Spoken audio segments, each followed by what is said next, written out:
vibeBooks presents The Science of Getting Rich by W.D. Wattles. Chapter 1. The Right to be Rich. Whatever may be said in praise of poverty, the fact remains that it is not possible to live a really complete or successful life unless one is rich. No man can rise to his greatest possible height in talent or soul development unless he has plenty of money. For to unfold the soul and to develop talent he must have many things to use, and he cannot have these things unless he has money to buy them with. Man develops in mind, soul, and body by making use of things, and society is so organized that man must have money in order to become the possessor of things. Therefore, the basis of all advancement for man must be the science of getting rich. The object of all life is development, and everything that lives has an inalienable right to all the development it is capable of attaining.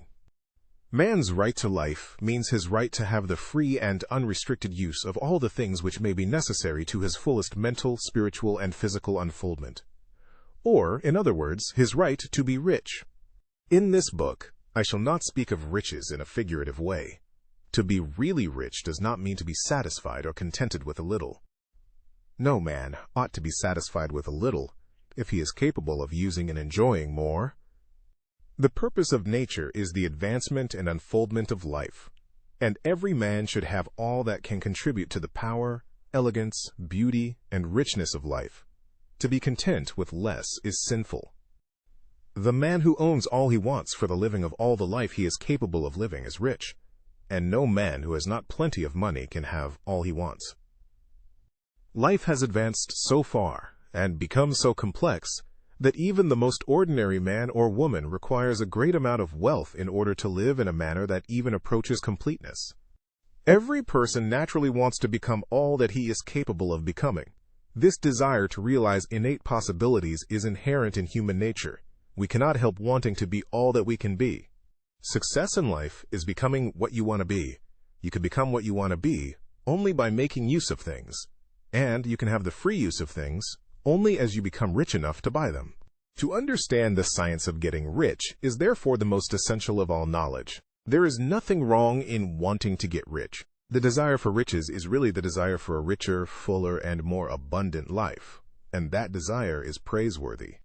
The man who does not desire to live more abundantly is abnormal, and so the man who does not desire to have money enough to buy all he wants is abnormal. There are three motives for which we live. We live for the body, we live for the mind, and we live for the soul. No one of these is better or holier than the other. All are alike desirable, and no one of the three, body, mind, or soul, can live fully if either of the others is cut short of full life and expression. It is not right or noble to live only for the soul and deny mind or body, and it is wrong to live for the intellect and deny body and soul. We are all acquainted with the loathsome consequences of living for the body and denying both mind and soul. And we see that real life means the complete expression of all that man can give forth through body, mind, and soul. Whatever he may say, no man can be really happy or satisfied unless his body is living fully in every function, and unless the same is true of his mind and his soul. Wherever there is unexpressed possibility or function not performed, there is unsatisfied desire. Desire is possibility-seeking expression or function-seeking performance. Man cannot live fully in body without good food, comfortable clothing, and warm shelter, and without freedom from excessive toil. Rest and recreation are also necessary to his physical life.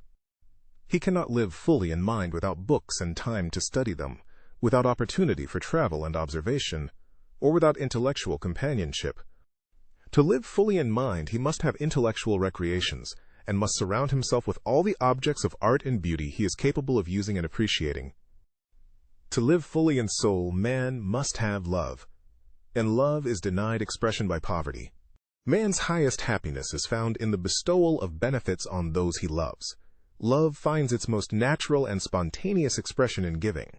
The man who has nothing to give cannot fill his place as a husband or father, as a citizen or as a man. It is in the use of material things that man finds full life for his body, develops his mind, and unfolds his soul. It is therefore of supreme importance to him that he should be rich. It is perfectly right that you should desire to be rich. If you are a normal man or woman, you cannot help doing so. It is perfectly right that you should give your best attention to the science of getting rich, for it is the noblest and most necessary of all studies.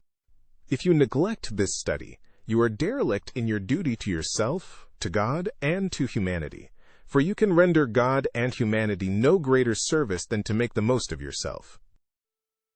Chapter 2. There is a science of getting rich. There is a science of getting rich, and it is an exact science, like algebra or arithmetic. There are certain laws which govern the process of acquiring riches. Once these laws are learned and obeyed by any man, he will get rich with mathematical certainty. The ownership of money and property comes as a result of doing things in a certain way. Those who do things in this certain way, whether on purpose or accidentally, get rich, while those who do not do things in this certain way, no matter how hard they work or how able they are, remain poor. It is a natural law that like causes always produce like effects, and therefore, any man or woman who learns to do things in this certain way will infallibly get rich. That the above statement is true is shown by the following facts. Getting rich is not a matter of environment, for, if it were, all the people in certain neighborhoods would become wealthy. The people of one city would all be rich, while those of other towns would all be poor. Or the inhabitants of one state would roll in wealth, while those of an adjoining state would be in poverty. But everywhere we see rich and poor living side by side in the same environment and often engaged in the same vocations. When two men are in the same locality and in the same business and one gets rich while the other remains poor, it shows that getting rich is not, primarily, a matter of environment. Some environments may be more favorable than others, but when two men in the same business are in the same neighborhood and one gets rich while the other fails, it indicates that getting rich is the result of doing things in a certain way. And further, the ability to do things in this certain way is not due solely to the possession of talent, for many people who have great talent remain poor, while others who have very little talent get rich. Studying the people who have got rich, we find that they are an average lot in all respects, having no greater talents and abilities than other men. It is evident that they do not get rich because they possess talents and abilities that other men have not, but because they happen to do things in a certain way. Getting rich is not the result of saving or thrift. Many very penurious people are poor, while free spenders often get rich. Nor is getting rich due to doing things which others fail to do. For two men in the same business often do almost exactly the same things, and one gets rich while the other remains poor or becomes a bankrupt. From all these things, we must come to the conclusion that getting rich is the result of doing things in a certain way. If getting rich is the result of doing things in a certain way, and if like causes always produce like effects, then any man or woman who can do things in that way can become rich, and the whole matter is brought within the domain of exact science. The question arises here, whether this certain way may not be so difficult that only a few may follow it. This cannot be true, as we have seen, so far as natural ability is concerned. Talented people get rich, and blockheads get rich. Intellectually brilliant people get rich, and very stupid people get rich. Physically strong people get rich, and weak and sickly people get rich. Some degree of ability to think and understand is, of course, essential. But insofar as natural ability is concerned, any man or woman who has sense enough to read and understand these words can certainly get rich. Also, we have seen that it is not a matter of environment. Location counts for something. One would not go to the heart of the Sahara and expect to do successful business. Getting rich involves the necessity of dealing with men and of being where there are people to deal with. And if these people are inclined to deal in the way you want to deal, so much the better. But that is about as far as environment goes. If anybody else in your town can get rich, so can you. And if anybody else in your state can get rich, so can you. Again, it is not a matter of choosing some particular business or profession. People get rich in every business and in every profession, while their next-door neighbors in the same vocation remain in poverty. It is true that you will do best in a business which you like and which is congenial to you, and if you have certain talents which are well developed, you will do best in a business which calls for the exercise of those talents. Also, you will do best in a business which is suited to your locality. An ice cream parlor would do better in a warm climate than in Greenland, and a salmon fishery will succeed better in the Northwest than in Florida, where there are no salmon. But, aside from these general limitations, getting rich is not dependent upon your engaging in some particular business, but upon your learning to do things in a certain way. If you are now in business, and anybody else in your locality is getting rich in the same business, while you are not getting rich, it is because you are not doing things in the same way that the other person is doing them. No one is prevented from getting rich by lack of capital. True, as you get capital, the increase becomes more easy and rapid, but one who has capital is already rich and does not need to consider how to become so. No matter how poor you may be, if you begin to do things in a certain way, you will begin to get rich, and you will begin to have capital. The getting of capital is a part of the process of getting rich, and it is a part of the result which invariably follows the doing of things in a certain way. You may be the poorest man on the continent, and be deeply in debt. You may have neither friends, influence, nor resources, but if you begin to do things in this way, you must infallibly begin to get rich, for like causes must produce like effects. If you have no capital, you can get capital. If you are in the wrong business, you can get into the right business. If you are in the wrong location, you can go to the right location. And you can do so by beginning in your present business and in your present location to do things in the certain way which causes success. Chapter 3. Is opportunity monopolized? No man is kept poor because opportunity has been taken away from him, because other people have monopolized the wealth and have put a fence around it. You may be shut off from engaging in business in certain lines, but there are other channels open to you. Probably it would be hard for you to get control of any of the great railroad systems. That field is pretty well monopolized. But the electric railway business is still in its infancy and offers plenty of scope for enterprise. And it will be but a very few years until traffic and transportation through the air will become a great industry, and in all its branches will give employment to hundreds of thousands, and perhaps to millions, of people. Why not turn your attention to the development of aerial transportation instead of competing with J. Hill and others for a chance in the steam railway world? It is quite true that if you are a workman in the employ of the Steel Trust, you have very little chance of becoming the owner of the plant in which you work. But it is also true that if you will commence to act in a certain way, you can soon leave the employ of the Steel Trust. You can buy a farm of from 10 to 40 acres and engage in business as a producer of foodstuffs. There is great opportunity at this time for men who will live upon small tracts of land and cultivate the same intensively. Such men will certainly get rich. You may say that it is impossible for you to get the land, but I am going to prove to you that it is not impossible, and that you can certainly get a farm if you will go to work in a certain way. At different periods, the tide of opportunity sets in different directions, according to the needs of the whole, and the particular stage of social evolution which has been reached. At present, in America, it is setting toward agriculture and the allied industries and professions. Today, opportunity is open before the farmer in his line more than before the factory worker in his line.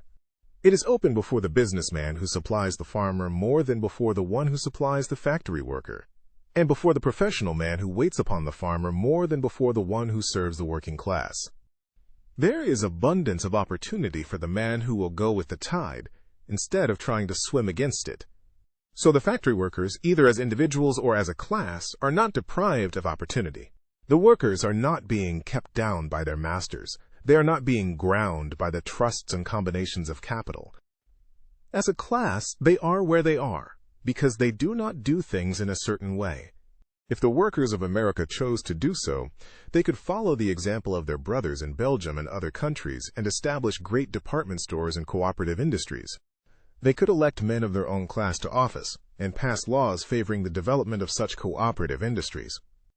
And in a few years they could take peaceable possession of the industrial field. The working class may become the master class whenever they will begin to do things in a certain way. The law of wealth is the same for them as it is for all others. This they must learn, and they will remain where they are as long as they continue to do as they do. The individual worker, however, is not held down by the ignorance or the mental slothfulness of his class. He can follow the tide of opportunity to riches, and this book will tell him how. No one is kept in poverty by a shortness in the supply of riches. There is more than enough for all. A palace as large as the Capitol at Washington might be built for every family on Earth from the building material in the United States alone.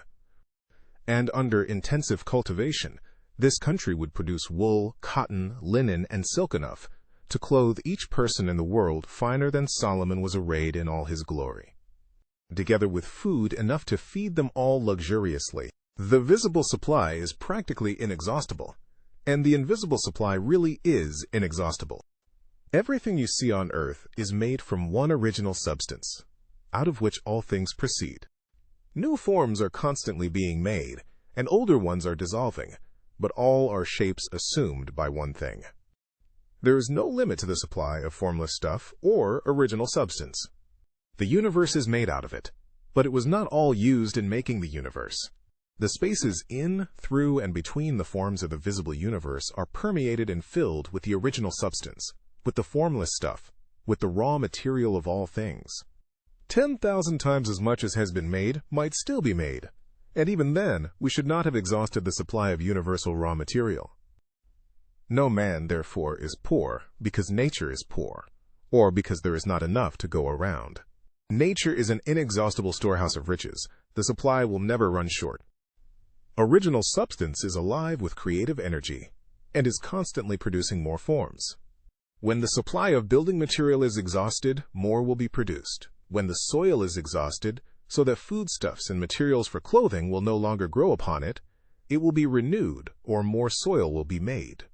When all the gold and silver has been dug from the earth, if man is still in such a stage of social development that he needs gold and silver, more will be produced from the formless. The formless stuff responds to the needs of man. It will not let him be without any good thing. This is true of man collectively.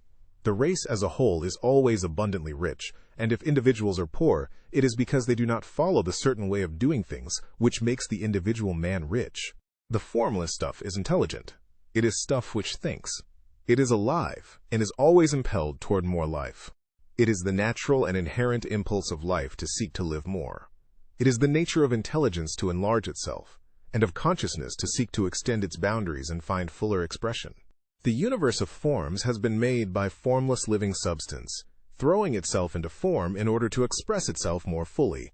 The universe is a great living presence, always moving inherently toward more life and fuller functioning. Nature is formed for the advancement of life. Its impelling motive is the increase of life. For this cause, everything which can possibly minister to life is bountifully provided. There can be no lack unless God is to contradict himself and nullify his own works. You are not kept poor by lack in the supply of riches. It is a fact, which I shall demonstrate a little farther on, that even the resources of the formless supply are at the command of the man or woman who will act and think in a certain way. Chapter 4. The first principle in the science of getting rich. Thought is the only power which can produce tangible riches from the formless substance. The stuff from which all things are made is a substance which thinks, and a thought of form in this substance produces the form. Original substance moves according to its thoughts. Every form and process you see in nature is the visible expression of a thought in original substance. As the formless stuff thinks of a form, it takes that form. As it thinks of a motion, it makes that motion. That is the way all things were created. We live in a thought world, which is part of a thought universe. The thought of a moving universe extended throughout formless substance, and the thinking stuff moving according to that thought, took the form of systems of planets and maintains that form. Thinking substance takes the form of its thought and moves according to the thought. Holding the idea of a circling system of suns and worlds, it takes the form of these bodies and moves them as it thinks.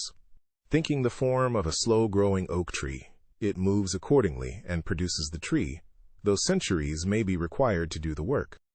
In creating, the formless seems to move according to the lines of motion it has established. The thought of an oak tree does not cause the instant formation of a full-grown tree, but it does start in motion the forces which will produce the tree along established lines of growth. Every thought of form held in thinking substance causes the creation of the form, but always, or at least generally, along lines of growth and action already established. The thought of a house of a certain construction, if it were impressed upon formless substance, might not cause the instant formation of the house, but it would cause the turning of creative energies already working in trade and commerce into such channels as to result in the speedy building of the house.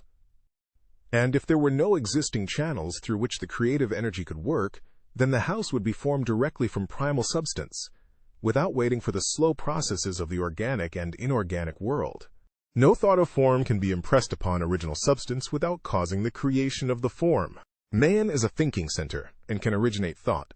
All the forms that man fashions with his hands must first exist in his thought. He cannot shape a thing until he has thought that thing. And so far, man has confined his efforts wholly to the work of his hands.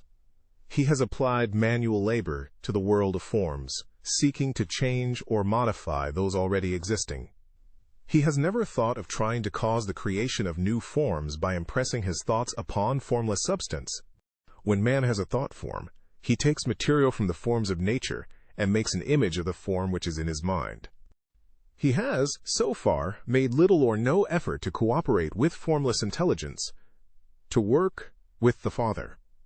He has not dreamed that he can do what he seeth the Father doing. Man reshapes and modifies existing forms by manual labor. He has given no attention to the question whether he may not produce things from formless substance by communicating his thoughts to it. We propose to prove that he may do so, to prove that any man or woman may do so, and to show how. As our first step, we must lay down 3 fundamental propositions. First, we assert that there is one original formless stuff, or substance, from which all things are made. All the seemingly many elements are but different presentations of one element.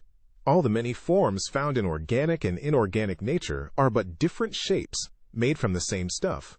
And this stuff is thinking stuff. A thought held in it produces the form of the thought. Thought, in thinking substance, produces shapes. Man is a thinking center, capable of original thought. If man can communicate his thought to original thinking substance, he can cause the creation or formation of the thing he thinks about. To summarize this, there is a thinking stuff from which all things are made, and which, in its original state, permeates, penetrates, and fills the interspaces of the universe. A thought, in this substance, produces the thing that is imaged by the thought. Man can form things in his thought and, by impressing his thought upon formless substance, can cause the thing he thinks about to be created. It may be asked if I can prove these statements, and without going into details, I answer that I can do so, both by logic and experience. Reasoning back from the phenomena of form and thought, I come to one original thinking substance, and reasoning forward from this thinking substance, I come to man's power to cause the formation of the thing he thinks about. And by experiment, I find the reasoning true, and this is my strongest proof.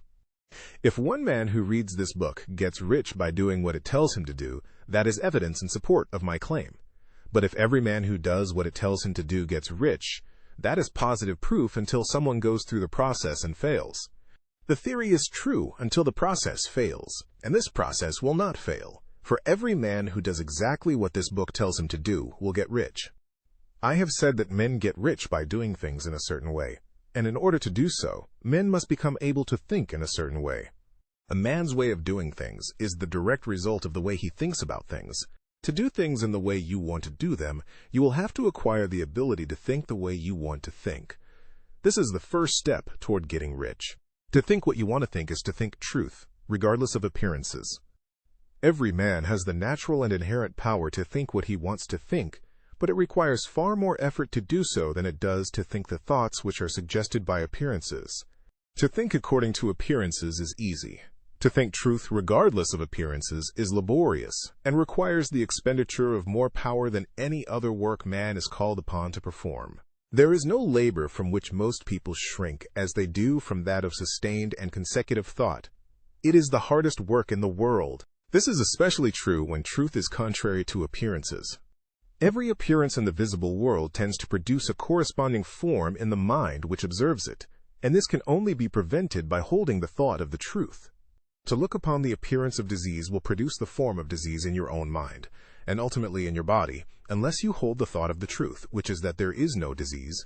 It is only an appearance, and the reality is health. To look upon the appearances of poverty will produce corresponding forms in your own mind, unless you hold to the truth that there is no poverty, there is only abundance. To think health when surrounded by the appearances of disease, or to think riches when in the midst of appearances of poverty, requires power.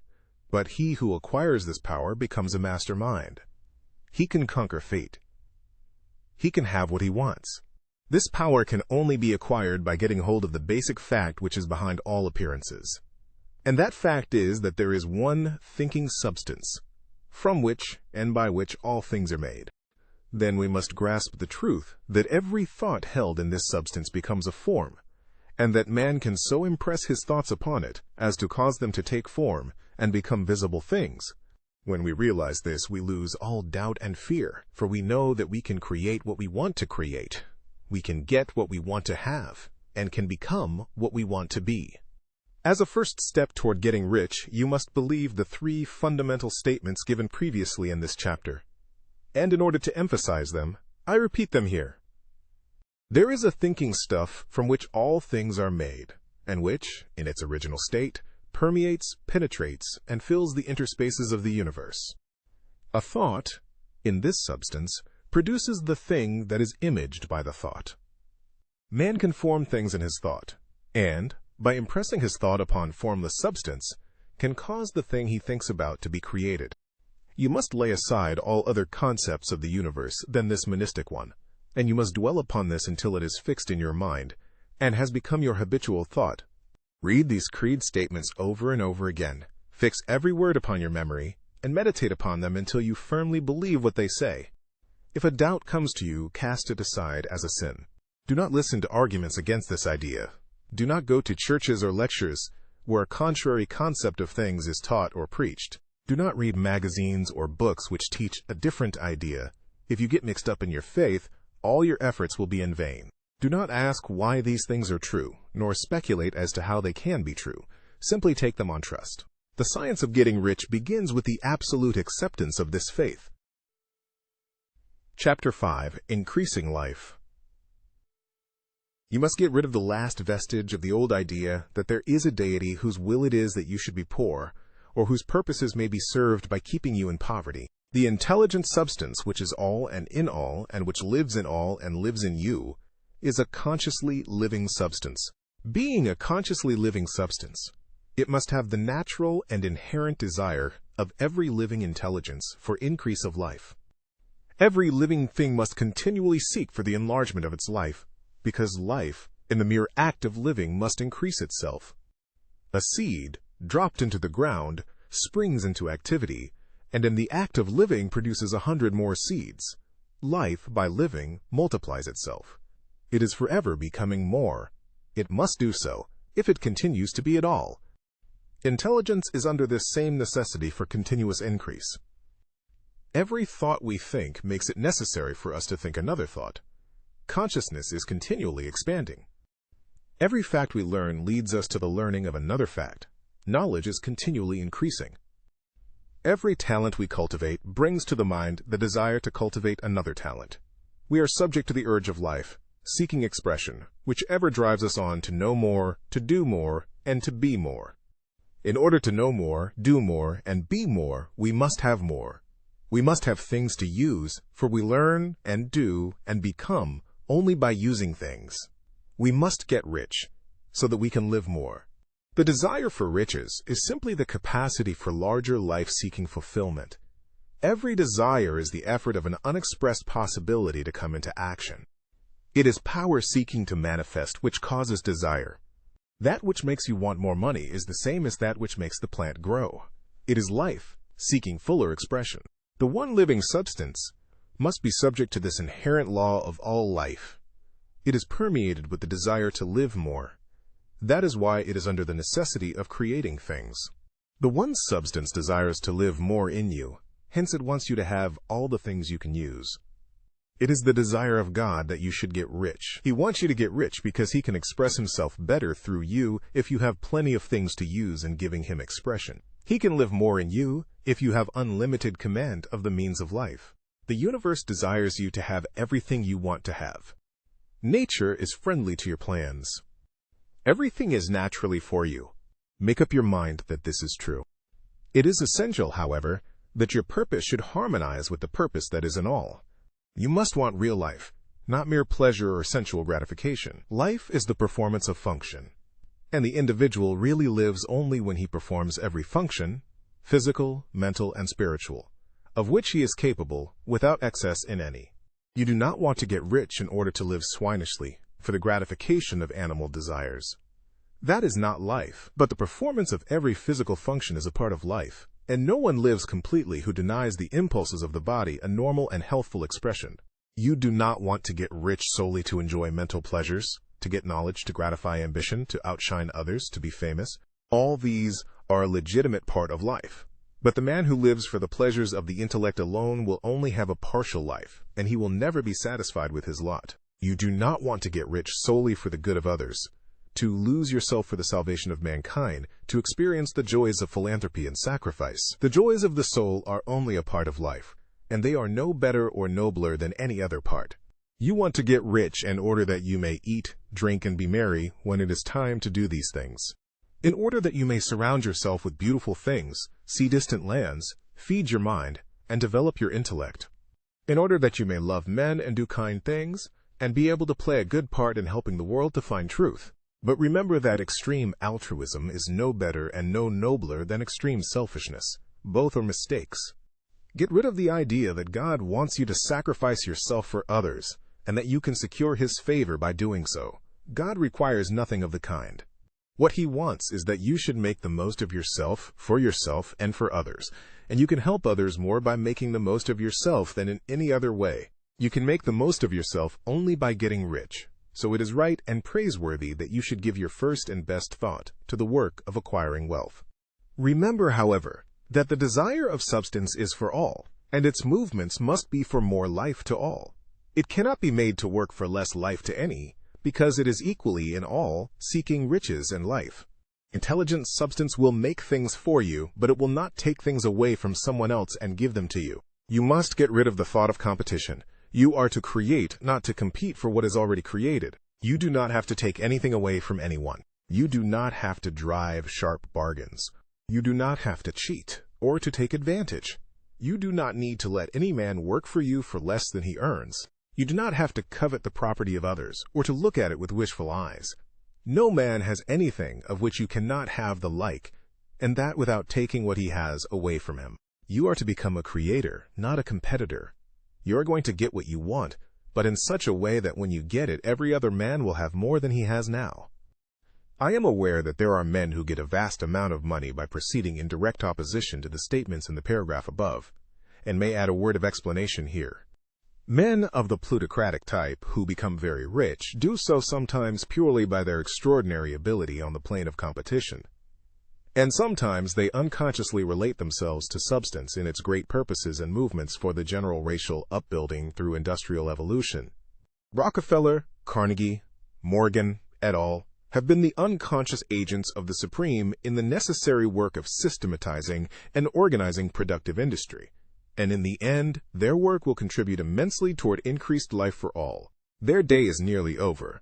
They have organized production and will soon be succeeded by the agents of the multitude, who will organize the machinery of distribution. The multimillionaires are like the monster reptiles of the prehistoric eras. They play a necessary part in the evolutionary process, but the same power which produced them will dispose of them. And it is well to bear in mind that they have never been really rich. A record of the private lives of most of this class will show that they have really been the most abject and wretched of the poor. Riches secured on the competitive plane are never satisfactory and permanent. They are yours today and another's tomorrow. Remember, if you are to become rich in a scientific and certain way, you must rise entirely out of the competitive thought. You must never think for a moment that the supply is limited. Just as soon as you begin to think that all the money is being cornered and controlled by bankers and others, and that you must exert yourself to get laws passed to stop this process and so on, in that moment you drop into the competitive mind, and your power to cause creation is gone for the time being. And what is worse, you will probably arrest the creative movements you have already instituted. Know that there are countless millions of dollars worth of gold in the mountains of the earth, not yet brought to light. And know that if there were not, more would be created from thinking substance to supply your needs. Know that the money you need will come, even if it is necessary for 1,000 men to be led to the discovery of new gold mines tomorrow. Never look at the visible supply. Look always at the limitless riches in formless substance, and know that they are coming to you as fast as you can receive and use them. Nobody, by cornering the visible supply, can prevent you from getting what is yours. So never allow yourself to think for an instant that all the best building spots will be taken before you get ready to build your house, unless you hurry. Never worry about the trusts and combines, and get anxious for fear they will soon come to own the whole earth. Never get afraid that you will lose what you want because some other person beats you to it. That cannot possibly happen. You are not seeking anything that is possessed by anybody else. You are causing what you want to be created from formless substance, and the supply is without limits. Stick to the formulated statement. There is a thinking stuff from which all things are made, and which, in its original state, permeates, penetrates, and fills the interspaces of the universe. A thought, in this substance, produces the thing that is imaged by the thought. Man can form things in his thought, and, by impressing his thought upon formless substance, can cause the thing he thinks about to be created. Chapter 6. How Riches Come to You. When I say that you do not have to drive sharp bargains, I do not mean that you do not have to drive any bargains at all, or that you are above the necessity for having any dealings with your fellow men. I mean that you will not need to deal with them unfairly. You do not have to get something for nothing, but can give to every man more than you take from him. You cannot give every man more in cash market value than you take from him, but you can give him more in use value than the cash value of the thing you take from him. The paper, ink, and other material in this book may not be worth the money you paid for it, but if the ideas suggested by it bring you thousands of dollars, you have not been wronged by those who sold it to you. They have given you a great use value for a small cash value. Let us suppose that I own a picture by one of the great artists, which, in any civilized community, is worth thousands of dollars. I take it to Bath and Bay, and by salesmanship induce an Eskimo to give a bundle of furs worth $500 for it. I have really wronged him, for he has no use for the picture. It has no use value to him. It will not add to his life. But suppose I give him a gun worth $50 for his furs. Then he has made a good bargain. He has use for the gun. It will get him many more furs and much food. It will add to his life in every way. It will make him rich. When you rise from the competitive to the creative plane, you can scan your business transactions very strictly, and if you are selling any man anything which does not add more to his life than the thing he gives you in exchange, you can afford to stop it. You do not have to beat anybody in business. And if you are in a business which does beat people, get out of it at once. Give every man more in use value than you take from him in cash value. Then you are adding to the life of the world by every business transaction. If you have people working for you, you must take from them more in cash value than you pay them in wages. But you can so organize your business that it will be filled with the principle of advancement, and so that each employee who wishes to do so may advance a little every day. You can make your business do for your employees what this book is doing for you. You can so conduct your business that it will be a sort of ladder by which every employee who will take the trouble may climb to riches himself. And given the opportunity, if he will not do so, it is not your fault. And finally, because you are to cause the creation of your riches from formless substance which permeates all your environment, it does not follow that they are to take shape from the atmosphere and come into being before your eyes. If you want a sewing machine, for instance, I do not mean to tell you that you are to impress the thought of a sewing machine on thinking substance until the machine is formed without hands, in the room where you sit, or elsewhere. But if you want a sewing machine, hold the mental image of it with the most positive certainty that it is being made, or is on its way to you. After once forming the thought, have the most absolute and unquestioning faith that the sewing machine is coming. Never think of it or speak of it in any other way than as being sure to arrive. Claim it as already yours. It will be brought to you by the power of the Supreme Intelligence, acting upon the minds of men. If you live in Maine, it may be that a man will be brought from Texas or Japan to engage in some transaction which will result in your getting what you want. If so, the whole matter will be as much to that man's advantage as it is to yours. Do not forget for a moment that the thinking substance is through all, in all, communicating with all, and can influence all. The desire of thinking substance for fuller life and better living has caused the creation of all the sewing machines already made, and it can cause the creation of millions more and will, whenever men set it in motion by desire and faith and by acting in a certain way. You can certainly have a sewing machine in your house, and it is just as certain that you can have any other thing or things which you want, and which you will use for the advancement of your own life and the lives of others. You need not hesitate about asking largely. It is your Father's pleasure to give you the kingdom, said Jesus. Original substance wants to live all that is possible in you, and wants you to have all that you can or will use for the living of the most abundant life. If you fix upon your consciousness the fact that the desire you feel for the possession of riches is one with the desire of omnipotence for more complete expression, your faith becomes invincible. Once I saw a little boy sitting at a piano and vainly trying to bring harmony out of the keys, and I saw that he was grieved and provoked by his inability to play real music. I asked him the cause of his vexation, and he answered, "I can feel the music in me, but I can't make my hands go right." The music in him was the urge of original substance, containing all the possibilities of all life. All that there is of music was seeking expression through the child. God, the one substance, is trying to live and do and enjoy things through humanity. He is saying, I want hands to build wonderful structures, to play divine harmonies, to paint glorious pictures. I want feet to run my errands, eyes to see my beauties, tongues to tell mighty truths and to sing marvelous songs, and so on. All that there is of possibility is seeking expression through men. God wants those who can play music to have pianos and every other instrument, and to have the means to cultivate their talents to the fullest extent. He wants those who can appreciate beauty to be able to surround themselves with beautiful things.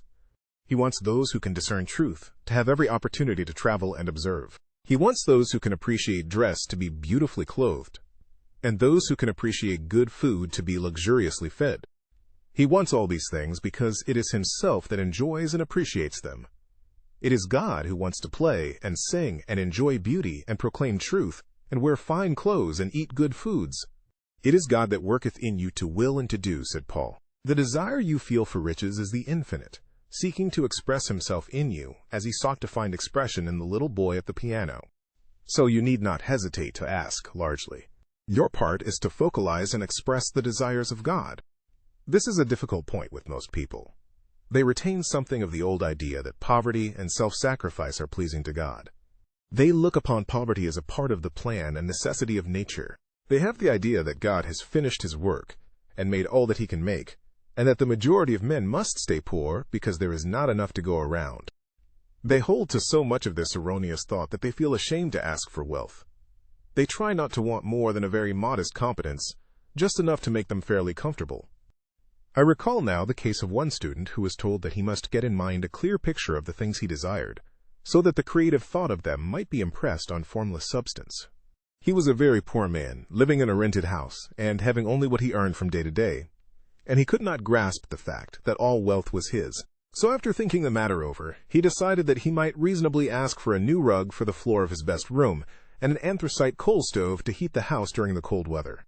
Following the instructions given in this book, he obtained these things in a few months, and then it dawned upon him that he had not asked enough. He went through the house in which he lived, and planned all the improvements he would like to make in it.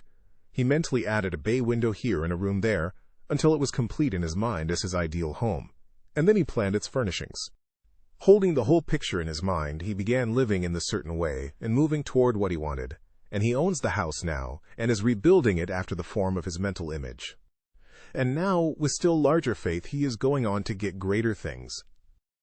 It has been unto him according to his faith, and it is so with you and with all of us. Chapter 7. Gratitude. The illustrations given in the last chapter will have conveyed to the reader the fact that the first step toward getting rich is to convey the idea of your wants to the formless substance. This is true, and you will see that in order to do so, it becomes necessary to relate yourself to the formless intelligence in a harmonious way. To secure this harmonious relation is a matter of such primary and vital importance that I shall give some space to its discussion here, and give you instructions which, if you will follow them, will be certain to bring you into perfect unity of mind with God. The whole process of mental adjustment and atonement can be summed up in one word: gratitude. First, you believe that there is one intelligent substance from which all things proceed. Second, you believe that this substance gives you everything you desire. And third, you relate yourself to it by a feeling of deep and profound gratitude. Many people who order their lives rightly in all other ways are kept in poverty by their lack of gratitude. Having received one gift from God, they cut the wires which connect them with Him by failing to make acknowledgement. It is easy to understand that the nearer we live to the source of wealth, the more wealth we shall receive. And it is easy also to understand that the soul that is always grateful lives in closer touch with God than the one which never looks to Him in thankful acknowledgement. The more gratefully we fix our minds on the Supreme when good things come to us, the more good things we will receive, and the more rapidly they will come. And the reason simply is that the mental attitude of gratitude draws the mind into closer touch with the source from which the blessings come. If it is a new thought to you that gratitude brings your whole mind into closer harmony with the creative energies of the universe, consider it well, and you will see that it is true. The good things you already have come to you along the line of obedience to certain laws. Gratitude will lead your mind out along the ways by which things come, and it will keep you in close harmony with creative thought and prevent you from falling into competitive thought. Gratitude alone can keep you looking toward the all and prevent you from falling into the error of thinking of the supply as limited. And to do that would be fatal to your hopes. There is a law of gratitude, and it is absolutely necessary that you should observe the law if you are to get the results you seek. The law of gratitude is the natural principle that action and reaction are always equal and in opposite directions. The grateful outreaching of your mind in thankful praise to the Supreme is a liberation or expenditure of force. It cannot fail to reach that to which it is addressed, and the reaction is an instantaneous movement toward you. Draw nigh unto God, and He will draw nigh unto you. That is a statement of psychological truth. And if your gratitude is strong and constant, the reaction in formless substance will be strong and continuous. The movement of the things you want will be always toward you. Notice the grateful attitude that Jesus took. How He always seems to be saying, "I thank Thee, Father, that Thou hearest me." You cannot exercise much power without gratitude, for it is gratitude that keeps you connected with power. But the value of gratitude does not consist solely in getting you more blessings in the future. Without gratitude, you cannot long keep from dissatisfied thought regarding things as they are. The moment you permit your mind to dwell with dissatisfaction upon things as they are, you begin to lose ground. You fix attention upon the common, the ordinary, the poor, and the squalid and mean, and your mind takes the form of these things. Then you will transmit these forms or mental images to the formless, and the common, the poor, the squalid, and mean will come to you. To permit your mind to dwell upon the inferior is to become inferior and to surround yourself with inferior things. On the other hand, to fix your attention on the best is to surround yourself with the best and to become the best. The creative power within us makes us into the image of that to which we give our attention. We are thinking substance, and thinking substance always takes the form of that which it thinks about. The grateful mind is constantly fixed upon the best. Therefore, it tends to become the best. It takes the form or character of the best and will receive the best. Also, faith is born of gratitude. The grateful mind continually expects good things, and expectation becomes faith. The reaction of gratitude upon one's own mind produces faith, and every outgoing wave of grateful thanksgiving increases faith. He who has no feeling of gratitude cannot long retain a living faith, and without a living faith, you cannot get rich by the creative method, as we shall see in the following chapters. It is necessary, then, to cultivate the habit of being grateful for every good thing that comes to you, and to give thanks continuously. And because all things have contributed to your advancement, you should include all things in your gratitude. Do not waste time thinking or talking about the shortcomings or wrong actions of plutocrats or trust magnates. Their organization of the world has made your opportunity. All you get really comes to you because of them. Do not rage against corrupt politicians. If it were not for politicians, we should fall into anarchy, and your opportunity would be greatly lessened. God has worked a long time and very patiently to bring us up to where we are in industry and government, and He is going right on with His work. There is not the least doubt that He will do away with plutocrats, trust magnates, captains of industry, and politicians as soon as they can be spared. But in the meantime, behold, they are all very good. Remember that they are all helping to arrange the lines of transmission along which your riches will come to you, and be grateful to them all. This will bring you into harmonious relations with the good in everything, and the good in everything will move toward you. Chapter 8. Thinking in the Certain Way. Turn back to Chapter 6 and read again the story of the man who formed a mental image of his house, and you will get a fair idea of the initial step toward getting rich. You must form a clear and definite mental picture of what you want. You cannot transmit an idea unless you have it yourself. You must have it before you can give it. And many people fail to impress thinking substance because they have themselves only a vague and misty concept of the things they want to do, to have, or to become. It is not enough that you should have a general desire for wealth to do good with. Everybody has that desire. It is not enough that you should have a wish to travel, see things, live more, etc. Everybody has those desires also. If you were going to send a wireless message to a friend, you would not send the letters of the alphabet in their order and let him construct the message for himself. Nor would you take words at random from the dictionary. You would send a coherent sentence, one which meant something. When you try to impress your wants upon substance, remember that it must be done by a coherent statement. You must know what you want and be definite. You can never get rich or start the creative power into action by sending out unformed longings and vague desires. Go over your desires just as the man I have described went over his house. See just what you want, and get a clear mental picture of it as you wish it to look when you get it. That clear mental picture you must have continually in mind, as the sailor has in mind the port toward which he is sailing the ship. You must keep your face toward it all the time. You must no more lose sight of it than the steersman loses sight of the compass. It is not necessary to take exercises in concentration, nor to set apart special times for prayer and affirmation, nor to go into the silence, nor to do occult stunts of any kind. These things are well enough, but all you need is to know what you want, and to want it badly enough so that it will stay in your thoughts. Spend as much of your leisure time as you can in contemplating your picture, but no one needs to take exercises to concentrate his mind on a thing which he really wants.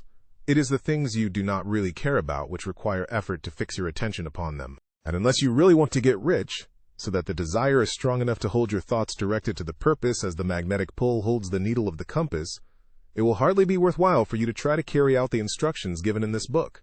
The methods herein set forth are for people whose desire for riches is strong enough to overcome mental laziness and the love of ease, and make them work.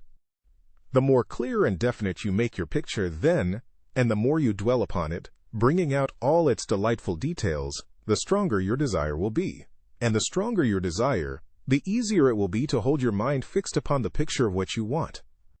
Something more is necessary, however, than merely to see the picture clearly.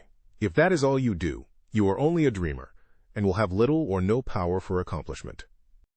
Behind your clear vision must be the purpose to realize it, to bring it out in tangible expression.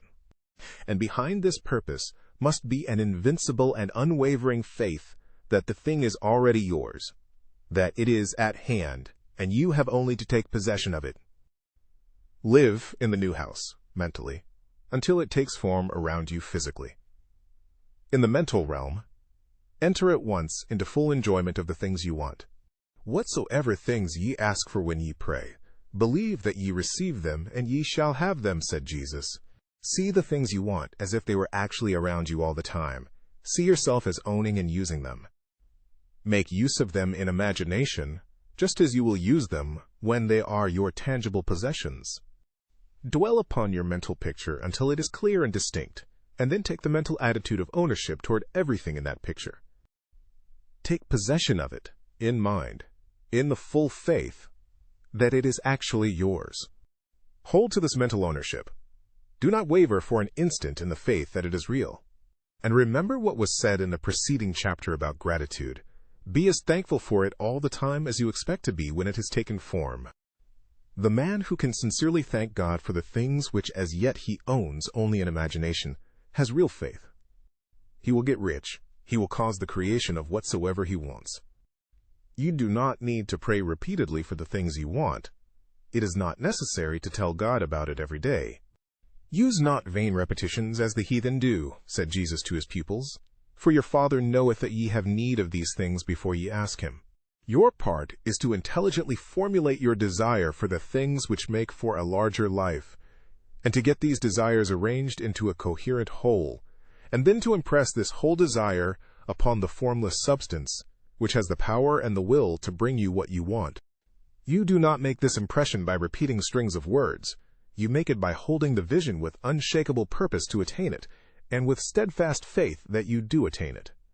The answer to prayer is not according to your faith while you are talking, but according to your faith while you are working. You cannot impress the mind of God by having a special Sabbath day set apart to tell him what you want, and then forgetting him during the rest of the week. You cannot impress him by having special hours to go into your closet and pray, if you then dismiss the matter from your mind until the hour of prayer comes again. Oral prayer is well enough, and has its effect, especially upon yourself, in clarifying your vision and strengthening your faith. But it is not your oral petitions which get you what you want. In order to get rich, you do not need a sweet hour of prayer. You need to pray without ceasing. And by prayer I mean holding steadily to your vision, with the purpose to cause its creation into solid form, and the faith that you are doing so. Believe that you receive them.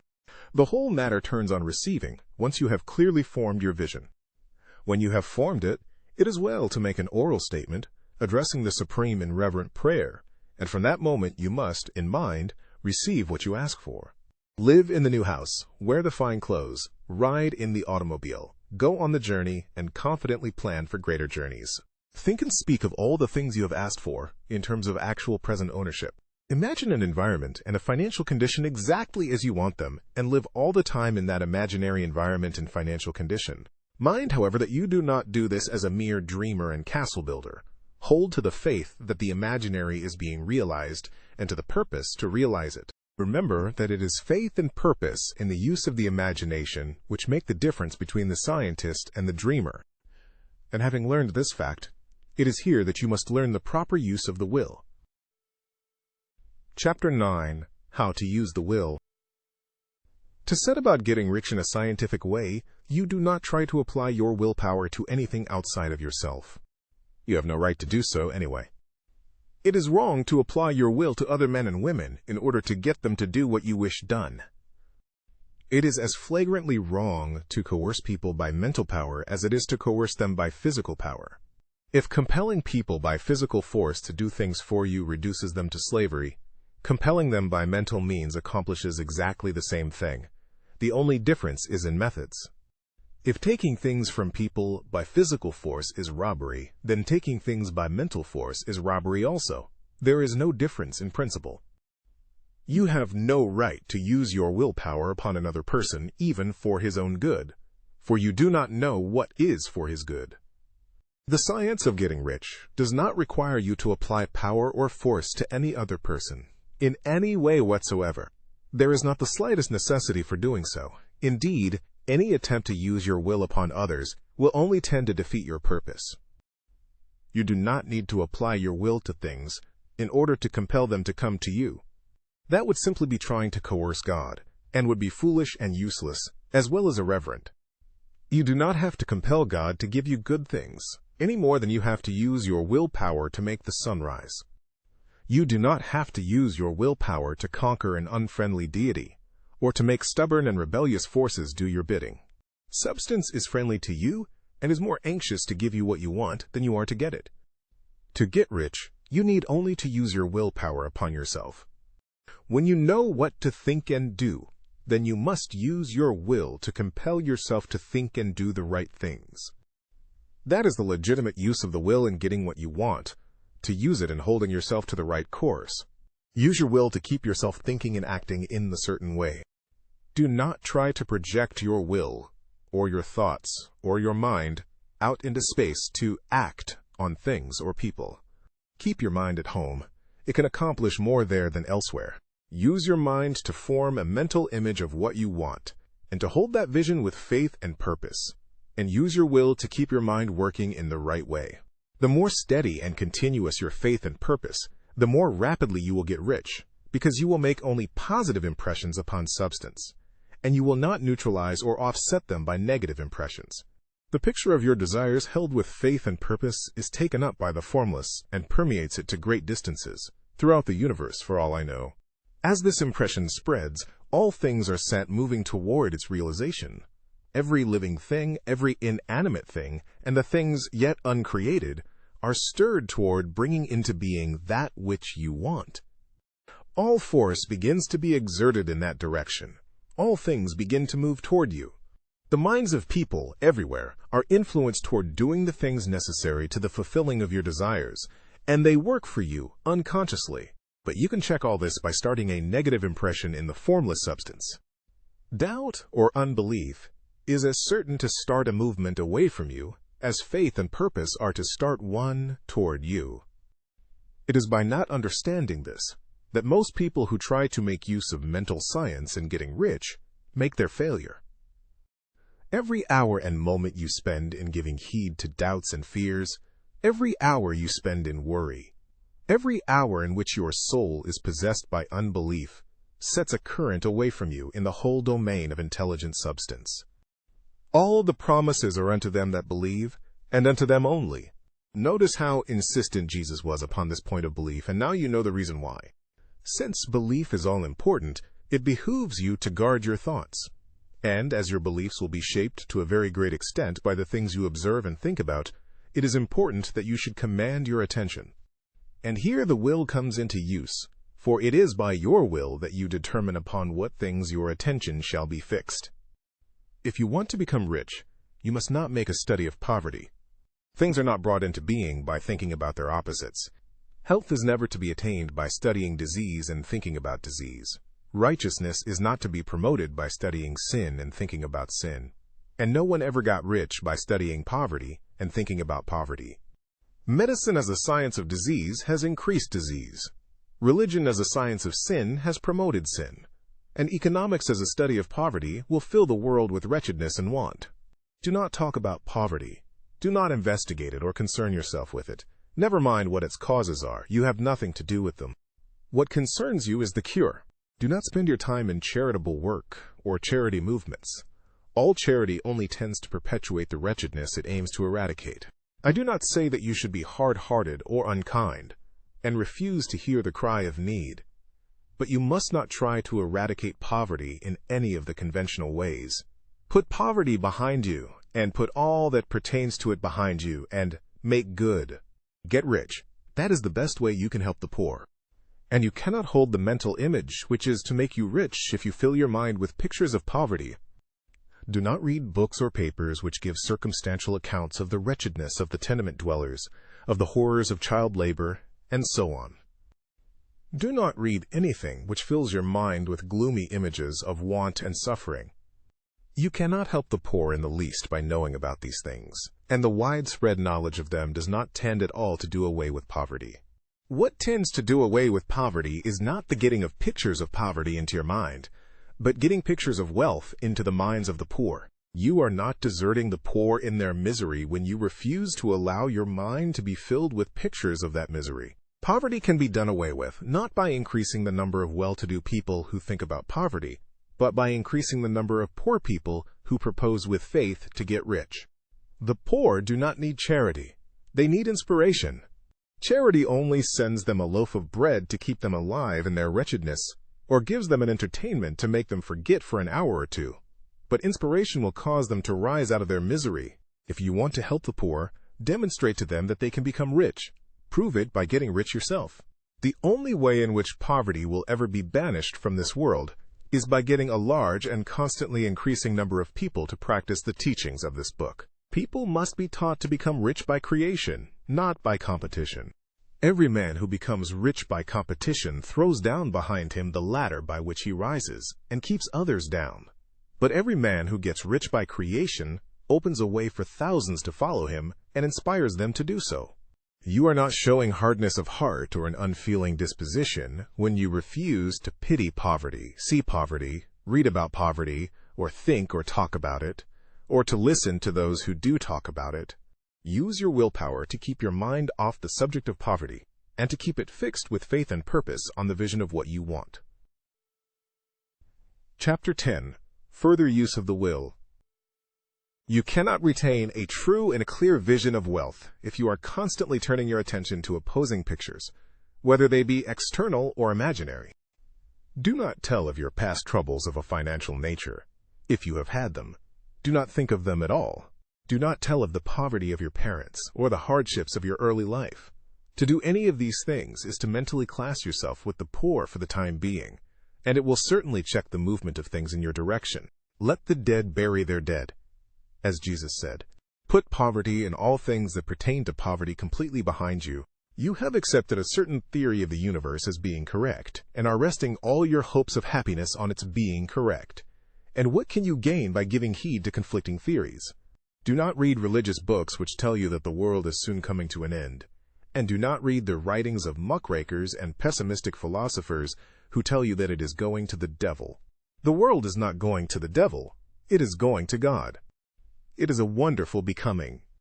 True, there may be a good many things in existing conditions which are disagreeable. But what is the use of studying them when they are certainly passing away, and when the study of them only tends to check their passing and keep them with us? Why give time and attention to things which are being removed by evolutionary growth, when you can hasten their removal only by promoting the evolutionary growth as far as your part of it goes? No matter how horrible in seeming may be the conditions in certain countries, sections, or places, you waste your time and destroy your own chances by considering them. You should interest yourself in the world's becoming rich. Think of the riches the world is coming into, instead of the poverty it is growing out of. And bear in mind that the only way in which you can assist the world in growing rich is by growing rich yourself through the creative method, not the competitive one. Give your attention wholly to riches. Ignore poverty.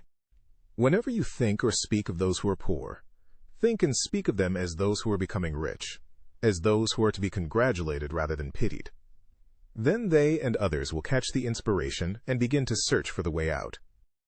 Because I say that you are to give your whole time and mind and thought to riches, it does not follow that you are to be sordid or mean.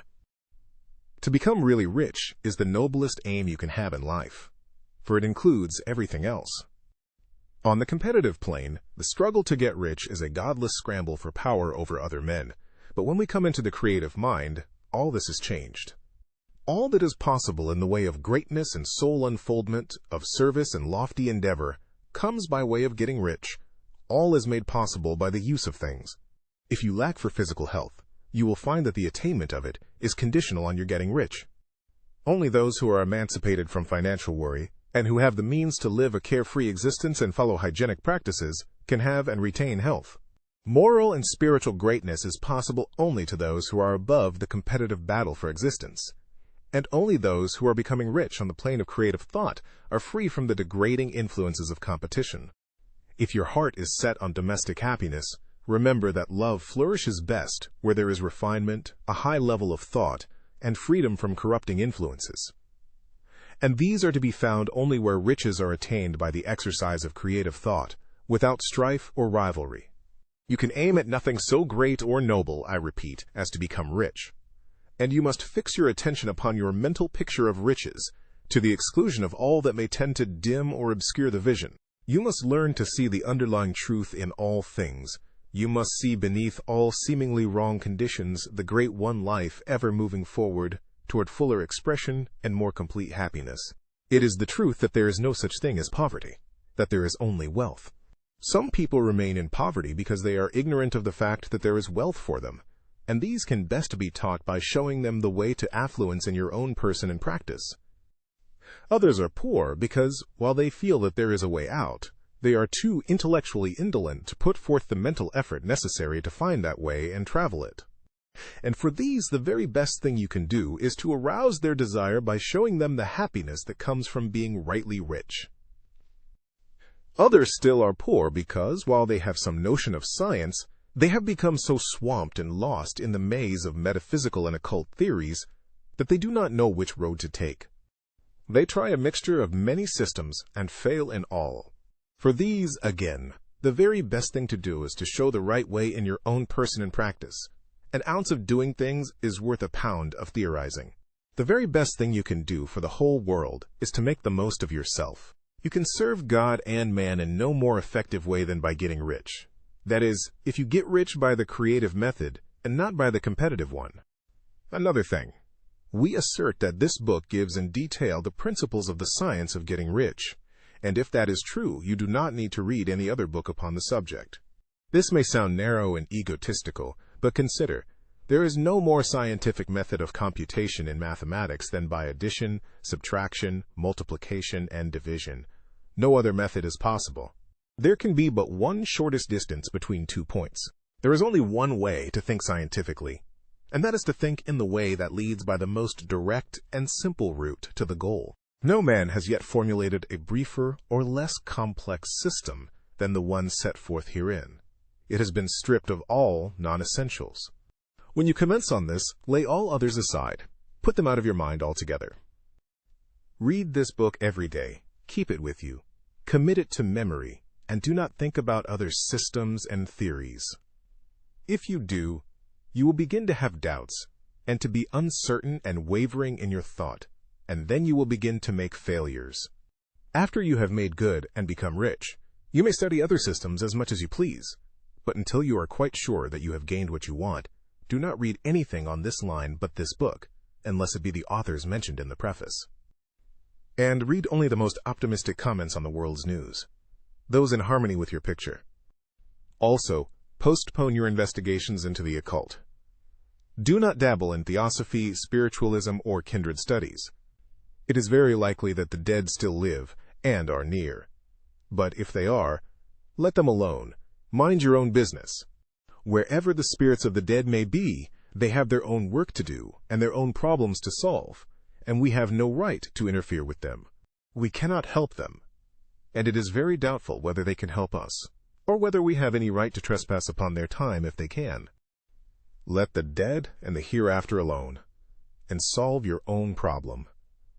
Get rich. If you begin to mix with the occult, you will start mental cross-currents which will surely bring your hopes to shipwreck. Now, this and the preceding chapters have brought us to the following statement of basic facts. There is a thinking stuff from which all things are made, and which, in its original state, permeates, penetrates, and fills the interspaces of the universe. A thought, in this substance, produces the thing that is imaged by the thought. Man can form things in his thought, and, by impressing his thought upon formless substance, can cause the thing he thinks about to be created. In order to do this, man must pass from the competitive to the creative mind. He must form a clear mental picture of the things he wants, and hold this picture in his thoughts with the fixed purpose to get what he wants, and the unwavering faith that he does get what he wants, closing his mind against all that may tend to shake his purpose, dim his vision, or quench his faith. And, in addition to all this, we shall now see that he must live and act in a certain way. Chapter 11.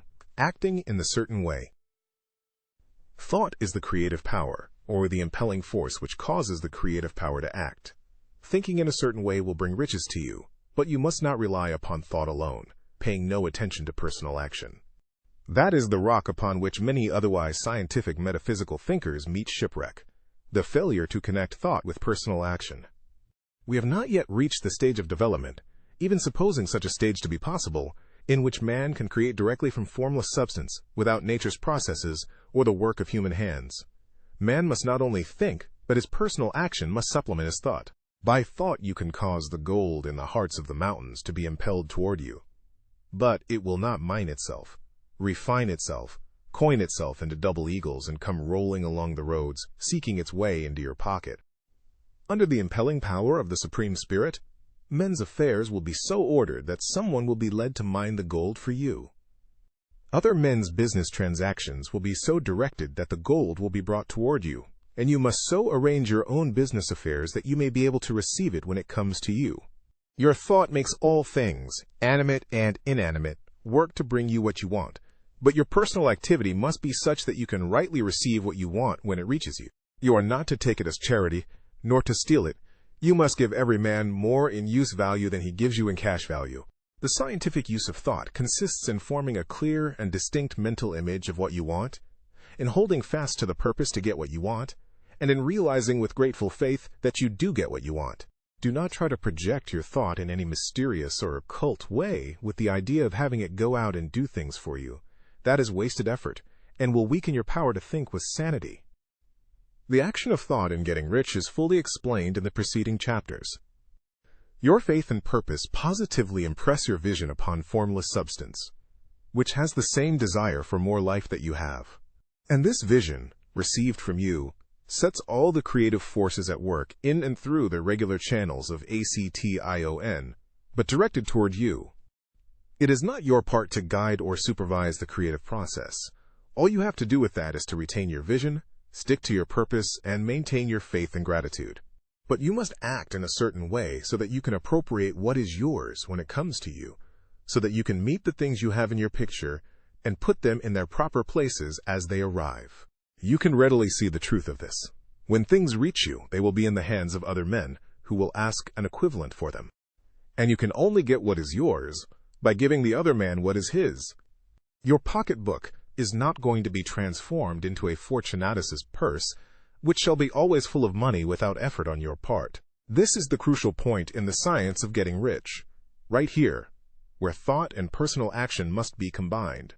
There are very many people who, consciously or unconsciously, set the creative forces in action by the strength and persistence of their desires, but who remain poor because they do not provide for the reception of the thing they want when it comes. By thought, the thing you want is brought to you. By action, you receive it. Whatever your action is to be, it is evident that you must act now. You cannot act in the past, and it is essential to the clearness of your mental vision that you dismiss the past from your mind.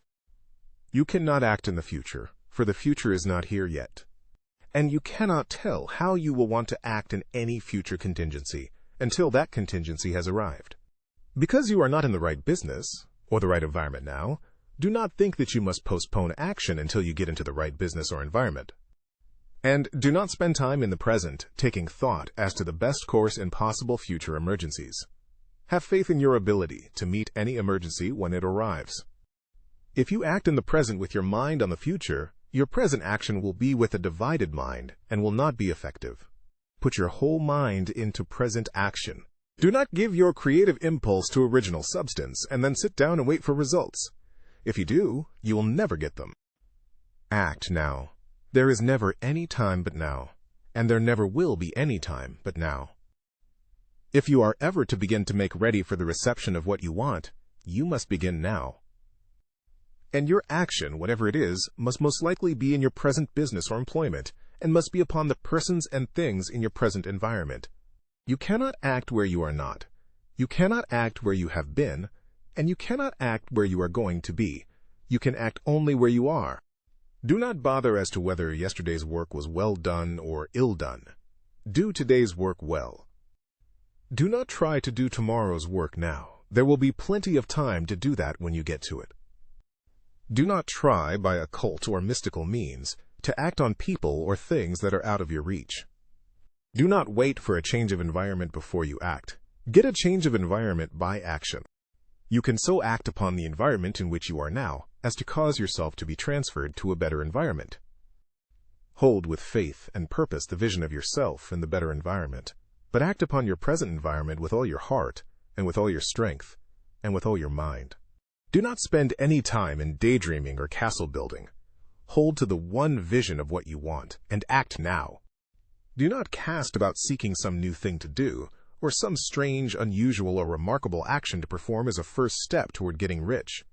It is probable that your actions, at least for some time to come, will be those you have been performing for some time past, but you are to begin now to perform these actions in the certain way, which will surely make you rich. If you are engaged in some business, and feel that it is not the right one for you, do not wait until you get into the right business before you begin to act. Do not feel discouraged, or sit down and lament because you are misplaced. No man was ever so misplaced but that he could find the right place. And no man ever became so involved in the wrong business but that he could get into the right business. Hold the vision of yourself in the right business, with the purpose to get into it, and the faith that you will get into it, and are getting into it, but ACT in your present business. Use your present business as the means of getting a better one, and use your present environment as the means of getting into a better one. Your vision of the right business, if held with faith and purpose, will cause the Supreme to move the right business toward you, and your action, if performed in a certain way, will cause you to move toward the business. If you are an employee or wage earner and feel that you must change places in order to get what you want, do not project your thought into space and rely upon it to get you another job. It will probably fail to do so. Hold the vision of yourself and the job you want, while you act with faith and purpose on the job you have, and you will certainly get the job you want. Your vision and faith will set the creative force in motion to bring it toward you, and your action will cause the forces in your own environment to move you toward the place you want. In closing this chapter, we will add another statement to our syllabus. There is a thinking stuff from which all things are made, and which, in its original state, permeates, penetrates, and fills the interspaces of the universe. A thought, in this substance, produces the thing that is imaged by the thought. Man can form things in his thought, and, by impressing his thoughts upon formless substance, can cause the thing he thinks about to be created. In order to do this, man must pass from the competitive to the creative mind. He must form a clear mental picture of the things he wants, and hold this picture in his thoughts with the fixed purpose to get what he wants, and the unwavering faith that he does get what he wants, closing his mind to all that may tend to shake his purpose, dim his vision, or quench his faith.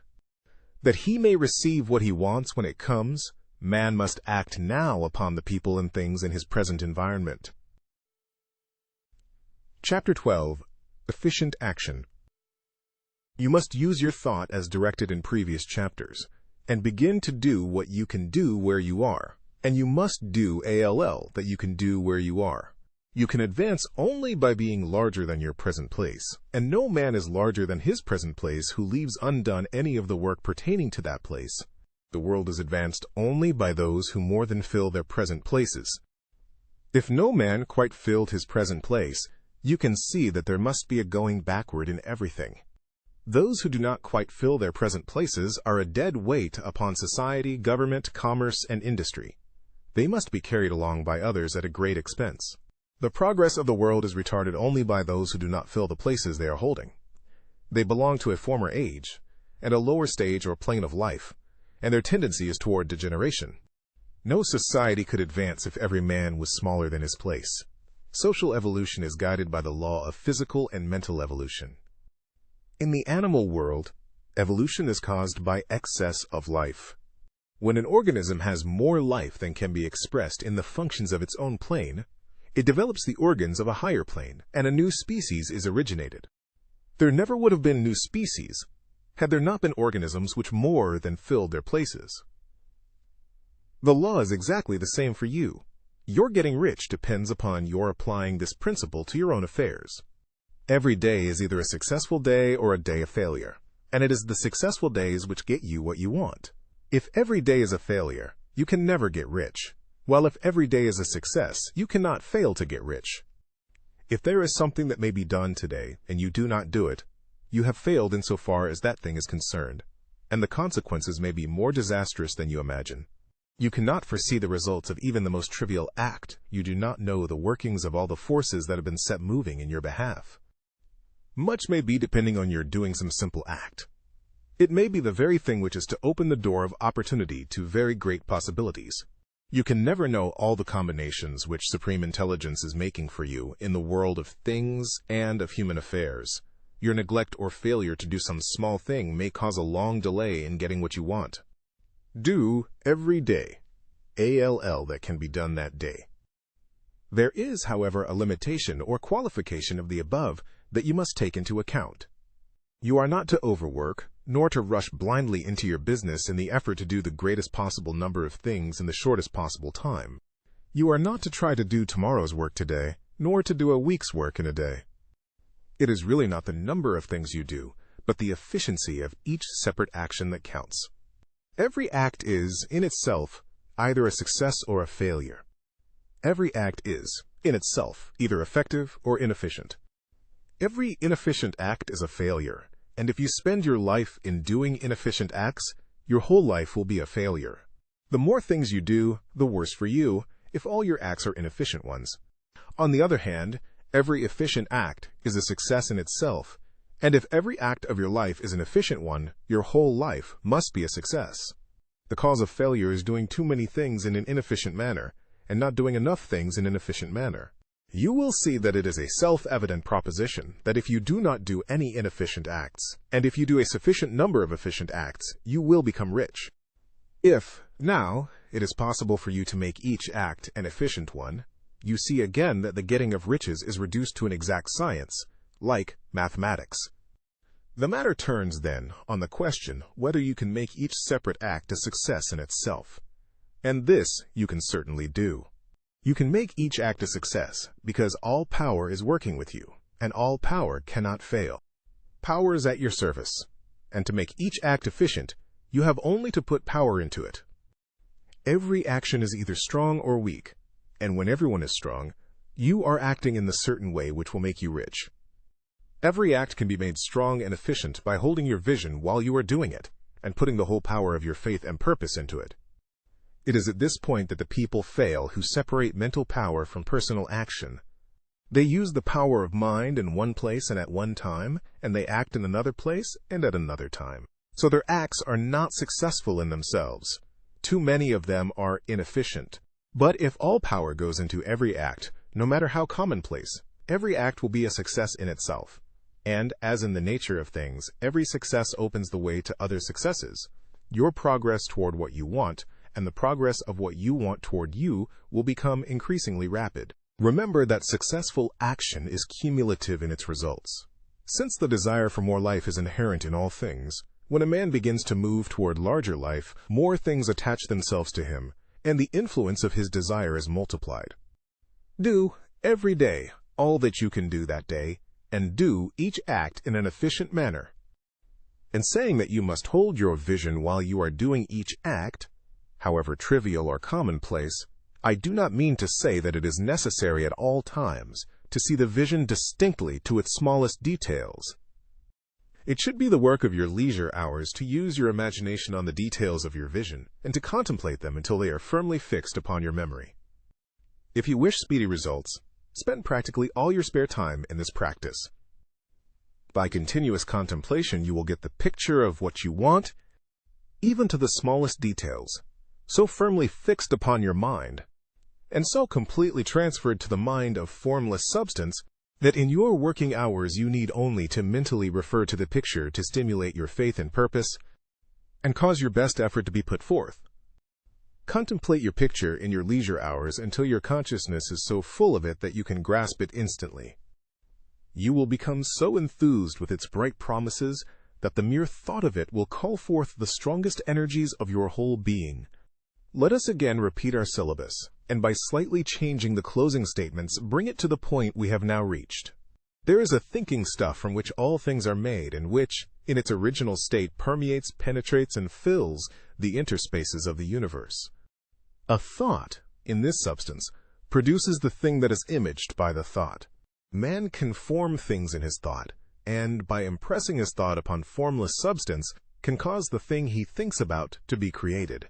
In order to do this, man must pass from the competitive to the creative mind.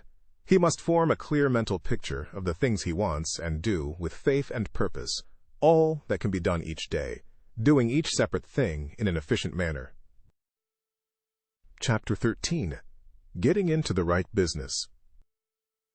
Success, in any particular business, depends for one thing upon your possessing in a well-developed state the faculties required in that business. Without good musical faculty, no one can succeed as a teacher of music. Without well-developed mechanical faculties, no one can achieve great success in any of the mechanical trades. Without tact and the commercial faculties, no one can succeed in mercantile pursuits. But to possess in a well-developed state the faculties required in your particular vocation does not ensure getting rich. There are musicians who have remarkable talent and who yet remain poor. There are blacksmiths, carpenters, and so on who have excellent mechanical ability, but who do not get rich. And there are merchants with good faculties for dealing with men who nevertheless fail. The different faculties are tools. It is essential to have good tools, but it is also essential that the tools should be used in the right way.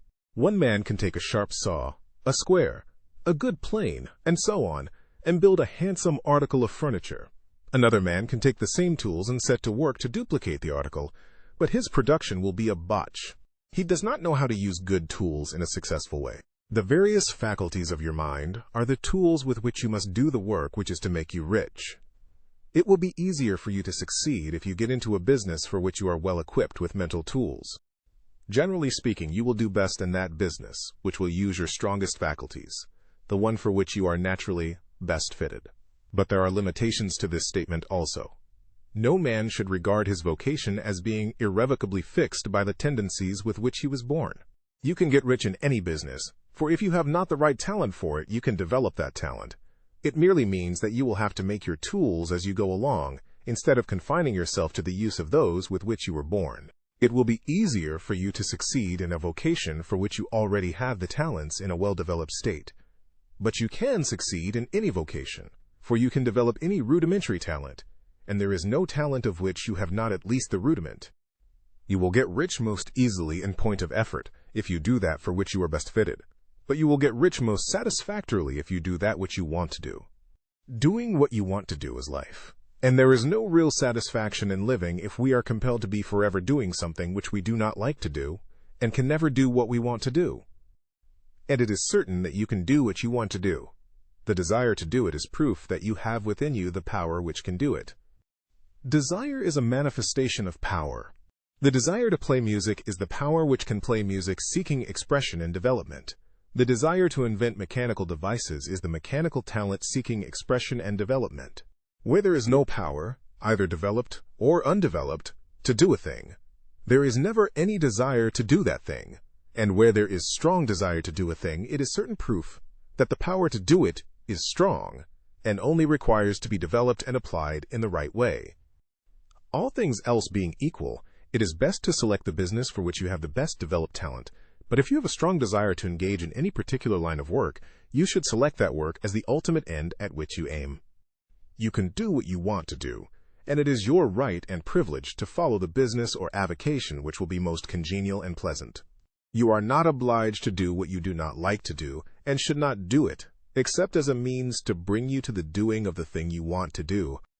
If there are past mistakes whose consequences have placed you in an undesirable business or environment, you may be obliged for some time to do what you do not like to do. But you can make the doing of it pleasant by knowing that it is making it possible for you to come to the doing of what you want to do. If you feel that you are not in the right vocation, do not act too hastily in trying to get into another one. The best way, generally, to change business or environment is by growth. Do not be afraid to make a sudden and radical change if the opportunity is presented, and you feel after careful consideration that it is the right opportunity. But never take sudden or radical action when you are in doubt as to the wisdom of doing so. There is never any hurry on the creative plane, and there is no lack of opportunity. When you get out of the competitive mind, you will understand that you never need to act hastily. No one else is going to beat you to the thing you want to do. There is enough for all. If one place is taken, another and a better one will be opened for you a little farther on. There is plenty of time. When you are in doubt, wait. Fall back on the contemplation of your vision and increase your faith and purpose, and by all means, in times of doubt and indecision, cultivate gratitude. A day or two spent in contemplating the vision of what you want, and in earnest thanksgiving that you are getting it, will bring your mind into such close relationship with the Supreme that you will make no mistake when you do act.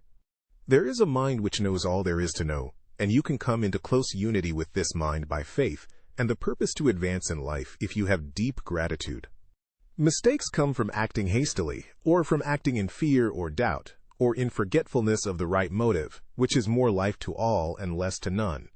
As you go on in the certain way, opportunities will come to you in increasing number, and you will need to be very steady in your faith and purpose, and to keep in close touch with the All-Mind by reverent gratitude. Do all that you can do in a perfect manner every day, but do it without haste, worry, or fear. Go as fast as you can, but never hurry. Remember that in the moment you begin to hurry, you cease to be a creator and become a competitor. You drop back upon the old plane again. Whenever you find yourself hurrying, call a halt. Fix your attention on the mental image of the thing you want, and begin to give thanks that you are getting it. The exercise of gratitude will never fail to strengthen your faith and renew your purpose. Chapter 14. The Impression of Increase.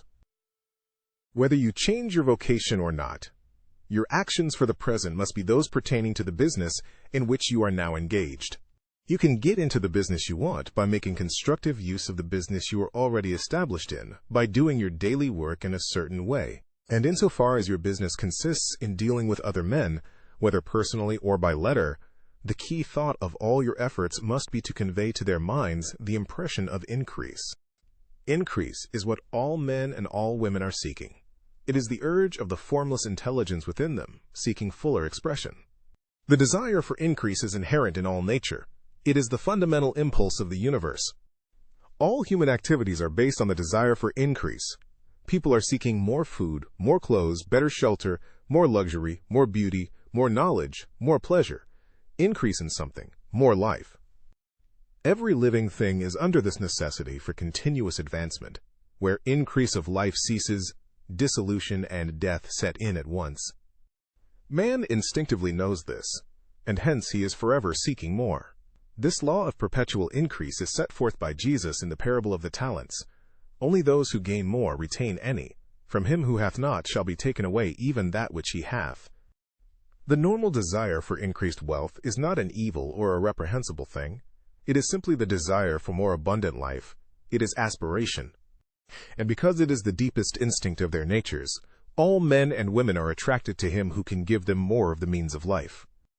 In following the certain way as described in the foregoing pages, you are getting continuous increase for yourself, and you are giving it to all with whom you deal. You are a creative center from which increase is given off to all. Be sure of this and convey assurance of the fact to every man, woman, and child with whom you come in contact. No matter how small the transaction, even if it be only the selling of a stick of candy to a little child, put into it the thought of increase, and make sure that the customer is impressed with the thought. Convey the impression of advancement with everything you do, so that all people shall receive the impression that you are an advancing man and that you advance all who deal with you. Even to the people whom you meet in a social way, without any thought of business, and to whom you do not try to sell anything, give the thought of increase. You can convey this impression by holding the unshakable faith that you, yourself, are in the way of increase, and by letting this faith inspire, fill, and permeate every action. Do everything that you do in the firm conviction that you are an advancing personality, and that you are giving advancement to everybody. Feel that you are getting rich, and that in so doing you are making others rich, and conferring benefits on all. Do not boast or brag of your success, or talk about it unnecessarily. True faith is never boastful. Wherever you find a boastful person, you find one who is secretly doubtful and afraid. Simply feel the faith, and let it work out in every transaction. Let every act and tone and look express the quiet assurance that you are getting rich, that you are already rich. Words will not be necessary to communicate this feeling to others. They will feel the sense of increase when in your presence and will be attracted to you again. You must so impress others that they will feel that in associating with you, they will get increase for themselves. See that you give them a use value greater than the cash value you are taking from them. Take an honest pride in doing this and let everybody know it, and you will have no lack of customers. People will go where they are given increase, and the Supreme, which desires increase in all, and which knows all, will move towards you men and women who have never heard of you. Your business will increase rapidly, and you will be surprised at the unexpected benefits which will come to you. You will be able from day to day to make larger combinations, secure greater advantages, and to go on into a more congenial vocation if you desire to do so. But in doing all this, you must never lose sight of your vision of what you want, or your faith and purpose to get what you want. Let me here give you another word of caution in regard to motives. Beware of the insidious temptation to seek for power over other men. Nothing is so pleasant to the unformed or partially developed mind as the exercise of power or dominion over others. The desire to rule for selfish gratification has been the curse of the world. For countless ages, kings and lords have drenched the earth with blood in their battles to extend their dominions, this not to seek more life for all, but to get more power for themselves. Today, the main motive in the business and industrial world is the same. Men marshal their armies of dollars and lay waste the lives and hearts of millions in the same mad scramble for power over others. Commercial kings, like political kings, are inspired by the lust for power. Jesus saw in this desire for mastery the moving impulse of that evil world he sought to overthrow.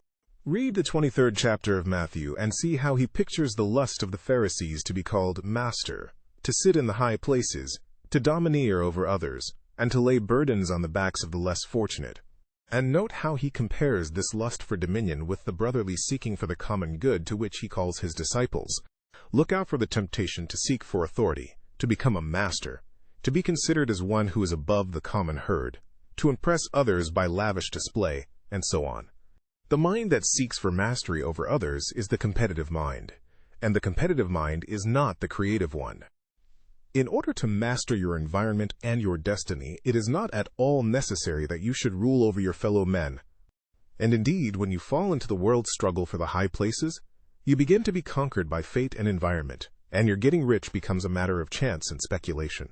Beware of the competitive mind. No better statement of the principle of creative action can be formulated than the favorite declaration of the late Golden Rule Jones of Toledo: "What I want for myself, I want for everybody." Chapter 15. The Advancing Man. What I have said in the last chapter applies as well to the professional man and the wage earner as to the man who is engaged in mercantile business. No matter whether you are a physician, a teacher, or a clergyman, if you can give increase of life to others and make them sensible of the fact, they will be attracted to you, and you will get rich. The physician who holds the vision of himself as a great and successful healer, and who works toward the complete realization of that vision with faith and purpose, as described in former chapters, will come into such close touch with the source of life that he will be phenomenally successful. Patients will come to him in throngs. No one has a greater opportunity to carry into effect the teachings of this book than the practitioner of medicine. It does not matter to which of the various schools he may belong, for the principle of healing is common to all of them and may be reached by all alike. The advancing man in medicine, who holds to a clear mental image of himself as successful, and who obeys the laws of faith, purpose, and gratitude, will cure every curable case he undertakes, no matter what remedies he may use. In the field of religion, the world cries out for the clergyman who can teach his hearers the true science of abundant life. He who masters the details of the science of getting rich, together with the allied sciences of being well, of being great, and of winning love, and who teaches these details from the pulpit, will never lack for a congregation. This is the gospel that the world needs. It will give increase of life, and men will hear it gladly, and will give liberal support to the man who brings it to them. What is now needed is a demonstration of the science of life from the pulpit. We want preachers who can not only tell us how, but who in their own persons will show us how. We need the preacher who will himself be rich, healthy, great, and beloved, to teach us how to attain to these things, and when he comes, he will find a numerous and loyal following. The same is true of the teacher who can inspire the children with the faith and purpose of the advancing life. He will never be out of a job. And any teacher who has this faith and purpose can give it to his pupils. He cannot help giving it to them if it is part of his own life and practice. What is true of the teacher, preacher, and physician is true of the lawyer, dentist, real estate man, insurance agent, of everybody. The combined mental and personal action I have described is infallible. It cannot fail. Every man and woman who follows these instructions steadily, perseveringly, and to the letter will get rich. The law of the increase of life is as mathematically certain in its operation as the law of gravitation. Getting rich is an exact science. The wage earner will find this as true of his case as of any of the others mentioned. Do not feel that you have no chance to get rich because you are working where there is no visible opportunity for advancement, where wages are small and the cost of living high. Form your clear mental vision of what you want, and begin to act with faith and purpose. Do all the work you can do, every day, and do each piece of work in a perfectly successful manner. Put the power of success and the purpose to get rich into everything that you do. But do not do this merely with the idea of currying favor with your employer, in the hope that he or those above you will see your good work and advance you. It is not likely that they will do so. The man who is merely a good workman, filling his place to the very best of his ability and satisfied with that, is valuable to his employer. And it is not to the employer's interest to promote him. He is worth more where he is. To secure advancement, something more is necessary than to be too large for your place. The man who is certain to advance is the one who is too big for his place. and who has a clear concept of what he wants to be, who knows that he can become what he wants to be, and who is determined to be what he wants to be. Do not try to more than fill your present place with a view to pleasing your employer. Do it with the idea of advancing yourself. Hold the faith and purpose of increase during work hours, after work hours, and before work hours. Hold it in such a way that every person who comes in contact with you, whether foreman, fellow workman, or social acquaintance, will feel the power of purpose radiating from you, so that everyone will get the sense of advancement and increase from you. Men will be attracted to you, and if there is no possibility for advancement in your present job, you will very soon see an opportunity to take another job. There is a power which never fails to present opportunity to the advancing man who is moving in obedience to law. God cannot help helping you if you act in a certain way. He must do so in order to help himself. There is nothing in your circumstances or in the industrial situation that can keep you down. If you cannot get rich working for the Steel Trust, you can get rich on a 10-acre farm, and if you begin to move in a certain way, you will certainly escape from the clutches of the Steel Trust and get onto the farm or wherever else you wish to be. If a few thousands of its employees would enter upon the certain way, the Steel Trust would soon be in a bad plight. It would have to give its working men more opportunity, or go out of business. Nobody has to work for a trust. The trusts can keep men in so-called hopeless conditions only so long as there are men who are too ignorant to know of the science of getting rich, or too intellectually slothful to practice it. Begin this way of thinking and acting, and your faith and purpose will make you quick to see any opportunity to better your condition. Such opportunities will speedily come, for the Supreme, working in all, and working for you, will bring them before you. Do not wait for an opportunity to be all that you want to be. When an opportunity to be more than you are now is presented, and you feel impelled toward it, take it. It will be the first step toward a greater opportunity. There is no such thing possible in this universe as a lack of opportunities for the man who is living the advancing life. It is inherent in the constitution of the cosmos that all things shall be for him and work together for his good, and he must certainly get rich if he acts and thinks in the certain way. So let wage-earning men and women study this book with great care and enter with confidence upon the course of action it prescribes. It will not fail. Chapter 16. Some Cautions and Concluding Observations. Many people will scoff at the idea that there is an exact science of getting rich. Holding the impression that the supply of wealth is limited, they will insist that social and governmental institutions must be changed before even any considerable number of people can acquire a competence. But this is not true. It is true that existing governments keep the masses in poverty, but this is because the masses do not think and act in the certain way. If the masses begin to move forward, as suggested in this book, neither governments nor industrial systems can check them. All systems must be modified to accommodate the forward movement. If the people have the advancing mind, have the faith that they can become rich, and move forward with the fixed purpose to become rich, nothing can possibly keep them in poverty. Individuals may enter upon the certain way at any time, and under any government, and make themselves rich.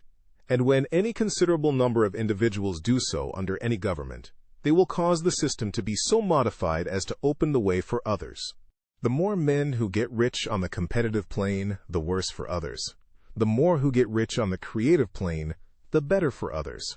The economic salvation of the masses can only be accomplished by getting a large number of people to practice the scientific method set down in this book and become rich.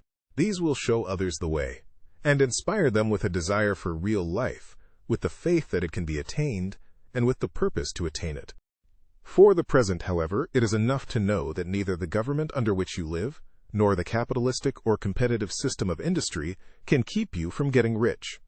When you enter upon the creative plane of thought, you will rise above all these things and become a citizen of another kingdom. But remember that your thought must be held upon the creative plane. You are never for an instant to be betrayed into regarding the supply as limited, or into acting on the moral level of competition. Whenever you do fall into old ways of thought, correct yourself instantly. For when you are in the competitive mind, you have lost the cooperation of the mind of the whole.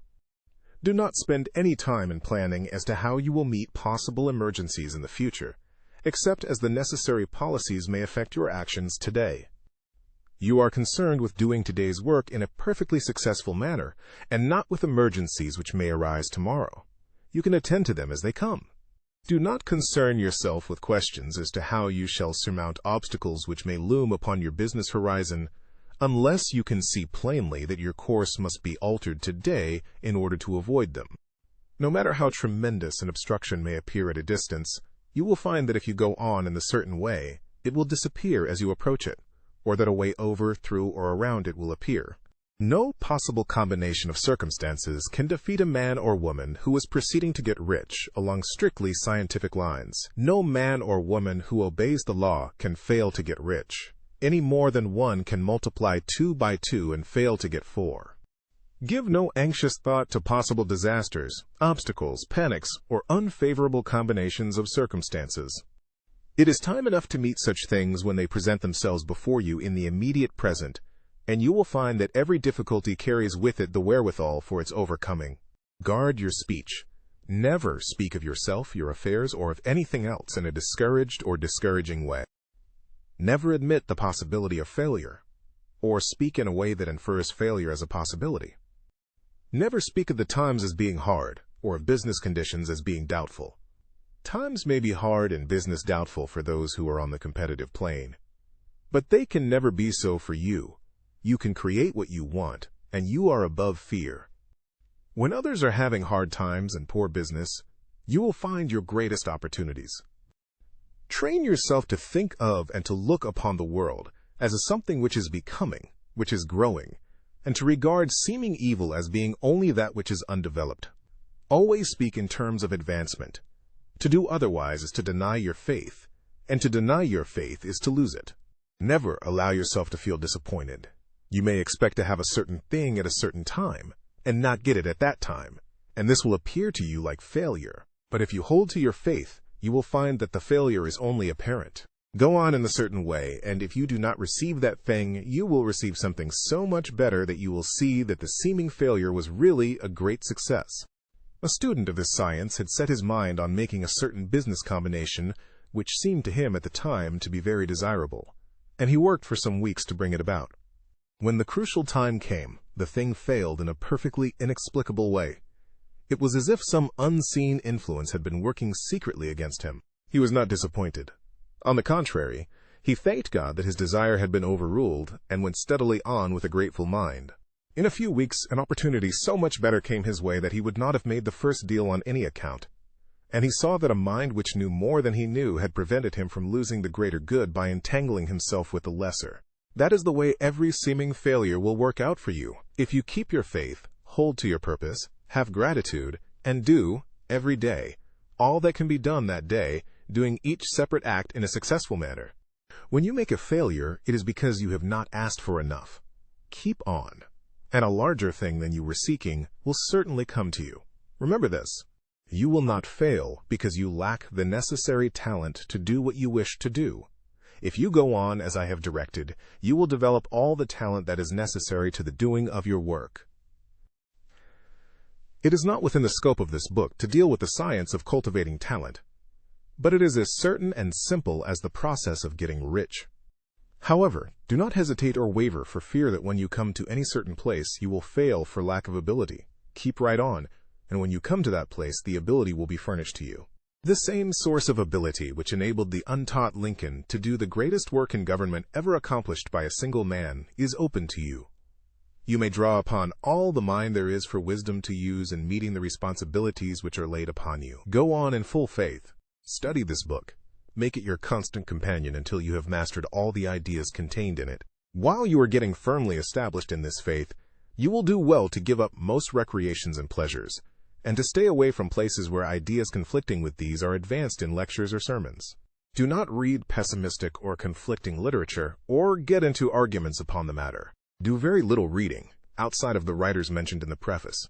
Spend most of your leisure time in contemplating your vision, and in cultivating gratitude, and in reading this book. It contains all you need to know of the science of getting rich, and you will find all the essentials summed up in the following chapter.